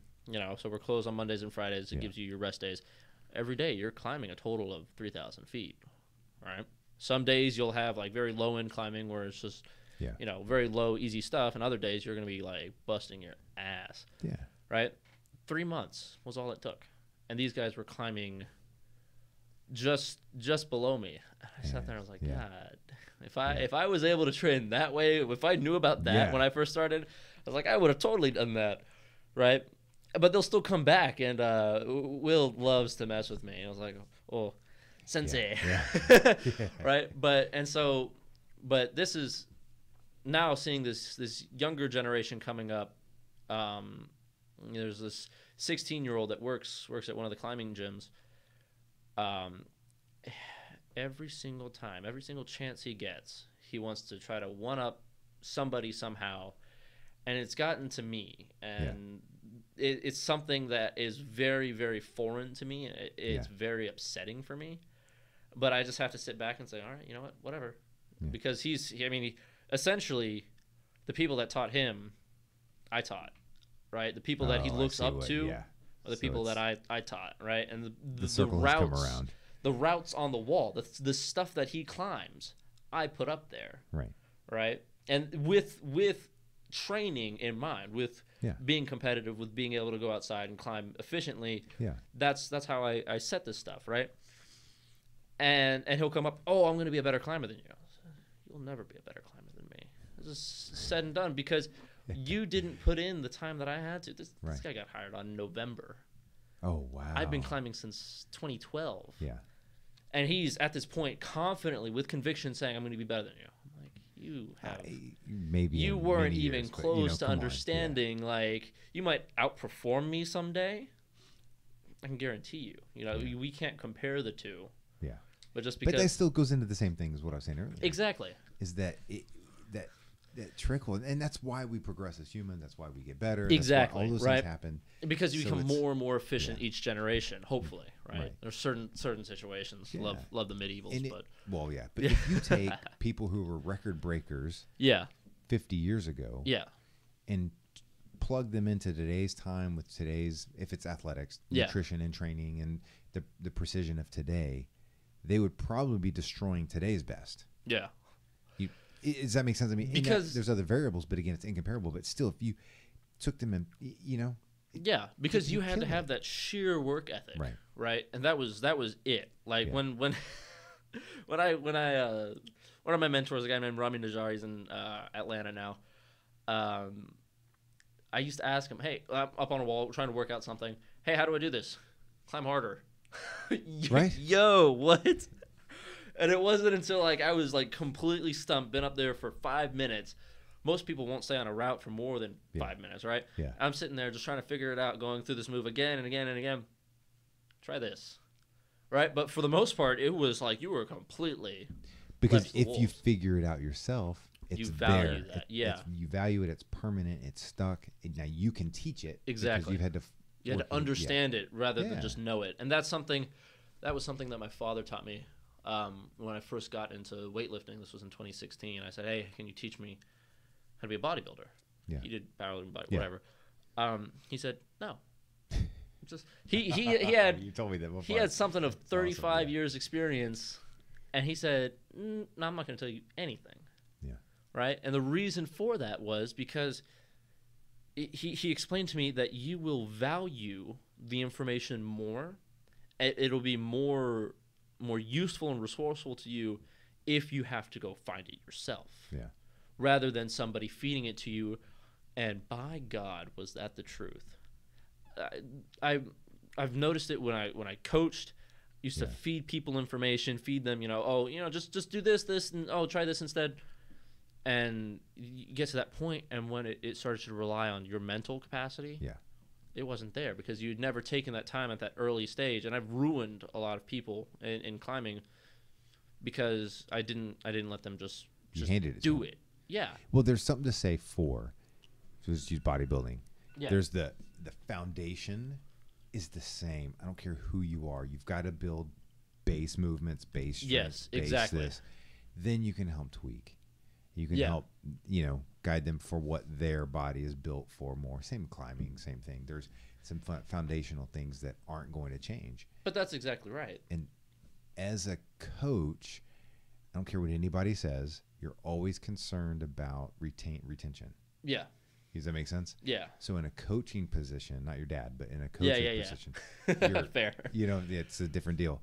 You have that in your mind about retention. Yeah. Because there's money involved. There's memberships and fees. And Yeah, exactly. So now you've got to. It's a professional thing instead of so just. You want them to succeed because you want to retain them because you want them to keep coming. So literally, if you came in, you're like, okay, I'm going to spend an hour with you today. Yeah. And these are the 6 foundational things I want you to work on. Yeah. Okay. And this is going to take you about 3 weeks to do. So what we're going to do today is whatever, January 1st. Yeah. I'm going to go through this today, and then I'm going to set an appointment for January 21st. See ya. No, yeah. And so that's what it should be. absolutely. Yes, absolutely. But and so because crap, you can't do that because you got to have them come back. I've gotten to that principle now, where before I had stepped away from the coaching position over there at Lifetime, Yeah. you had prerequisites that you had to fulfill before you could even come into the classes, right? You had to be able to perform, 6 different routes, different varying difficulties, and that weeded out the people that I just want to waste some time learning, Yeah. or I'm actually interested in this and let me climb, Yeah. right? And that gets your basic fundamental foundation down, right? And then from there, I'm like, okay, now I can work with you. Now I can start like moving you on and doing other things. Yeah. And I was working. So this kid, 16, whatever it is, he has this little kid that follows him around now. I think he's 13, 14. And I had him up on the wall, and we were climbing. And so he comes in often now, and you're this 16-year-old. Oh no, he's good. He does this, that, and the other. Okay, cool. I get him on like being super classic climber. Like I like the old school style. Yeah. I'm like, all right, yeah, just jump on this, figure it out. Right? The only thing I'm doing is every once in a while, like if he makes something like an obvious mistake, hey, just check that out. I'm not going to tell him bring that there. Yeah. Think about this, right? Or I'm trying to settle him down because it gets very frustrating sometimes with any sport, Yeah. right? But I mean, I was surprised to see, and they talk so highly of this kid. he couldn't manage basic stress. Oh wow. And I Okay. was like, but that's a part of foundational, like Yeah. just being in contact with the walls. You have to be able to deal with that, right? And he got to the very top, just a move away, and quit. And he was like, "I'm done. I don't want to do this anymore. Just bring me down." I said, "All right, man. I'll Yeah. take you down. I'll see you back in like 3 weeks, and I'll see if you've progressed at all. If you haven't, bye. I'm not Yeah. gonna deal with you anymore." Right? But it's like, and it becomes so. This kid, this TO, 16-year-old, whatever, is gonna have to learn, how to train properly, how to train people properly.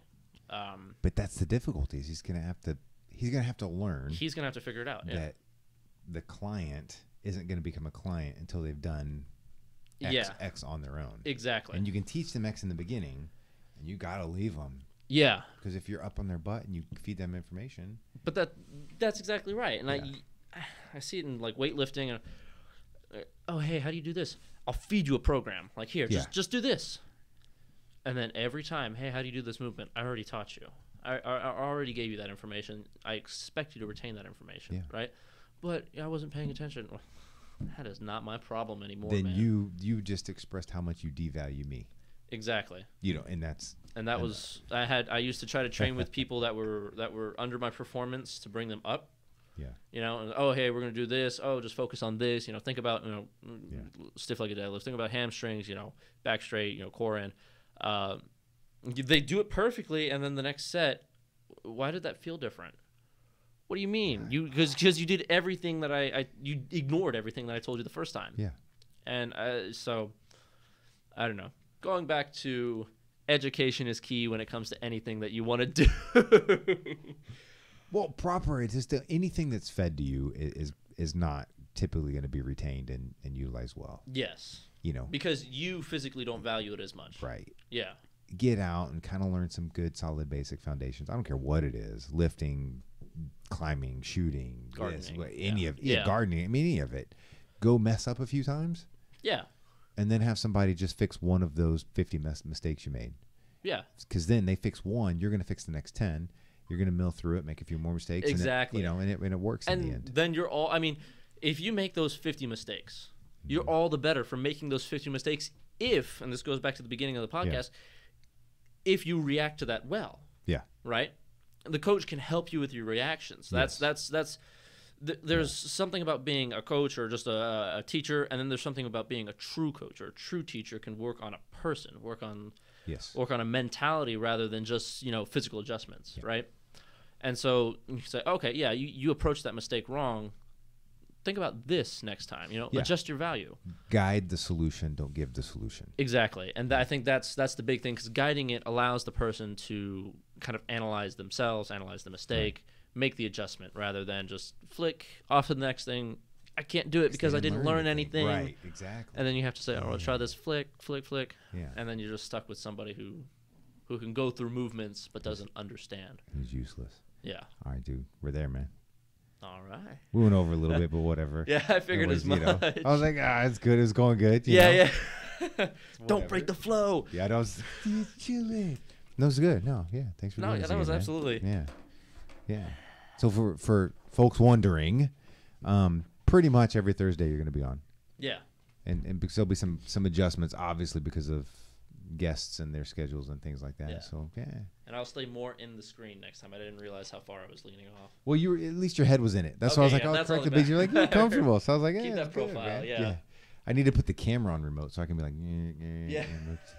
tag, I'll just dude. get like a cutout and put it right here, and then I'll just be standing off to the side. I'd break like that completely. Shit. Like, it's, yeah, so awesome. So thank you, everybody. We will see you guys next time. Peace. Whoop, whoop.